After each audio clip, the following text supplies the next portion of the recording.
My first tip for 23.1 is to slow your row.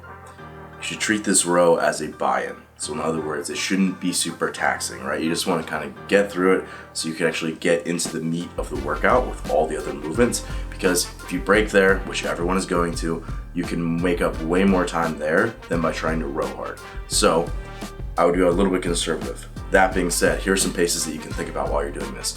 One, if you're rowing at an 800 calorie per hour pace on the rower, that's going to equate to a 215 split pace, and that's going to take you about 4.5 minutes on the rower. If you row at 1,000 calories an hour, that's going to result in about a 2-minute pace, and that will take you 3 minutes and 40 seconds on the rower.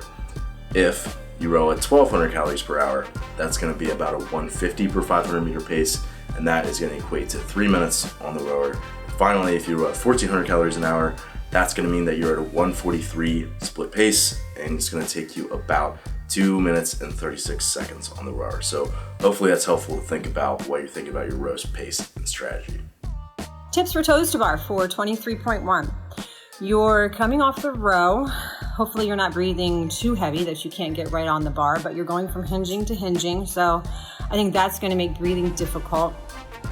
I say break before broken. Get off the bar before your grip starts to go, even if it feels good. I say if you're not somebody who is consistently hitting sets of 10 plus in a workout, that this workout is not the day to try. Be happy with living with maybe 6 to 5 sets of 7-6, something like that, where you can consistently hop down, shake out your grip, get right back on the bar. Really quick breaks. The worst thing that you could do is, burn out your grip before you even get to the barbell or the muscle ups. So be smart, break them before you have to, and get right back up there. My next tip is to be mindful of the muscle ups. So if you're someone who doesn't expect to get a ring muscle up in this workout, then you need to race to get to the finish of those cleans, because that is where the tie break time is. So think of the workout as 60, 50, 40, and 30. Just sort of ignore the muscle ups for now, and then you'll probably have some time after you recover, after your cleans, to be able to make a few attempts if you want to. For people who have proficient ring muscle ups, you just have to understand what your capacity is on those and what small sets you're going to be able to sustain when you're already fatigued and have done some hanging gymnastics and some other things to get your heart rate up. So be a little bit conservative when you think about your break strategy, and also try to mitigate your fatigue in the first half of the workout as much as you possibly can, so that you're as fresh as possible when you actually get to the ring muscle ups. And you just have to figure out how much time you could potentially have based on what kind of a break strategy you're going to go about there.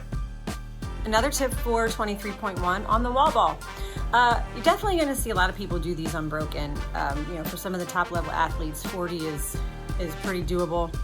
I don't think that you want to attempt a huge set if you're not somebody who's great at wall balls and they just really gas you. I think doing too big of a set could cause you to have to rest longer, and the goal here is to really keep moving. So for a lot of people, 2020 is doable. I think that the most manageable rep scheme would be something like 15, 15, 10. That would only cause you to break twice, and you wouldn't be wasting a lot of time there.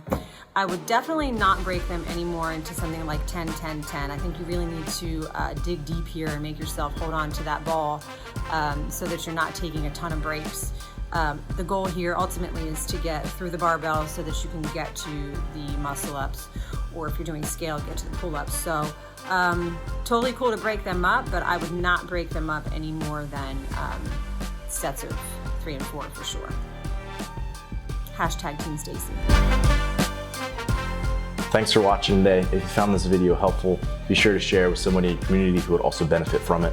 And if you want to stay up to date with more content about how to be at your best in sport of CrossFit, be sure to subscribe to our channel, and best of luck on the workout.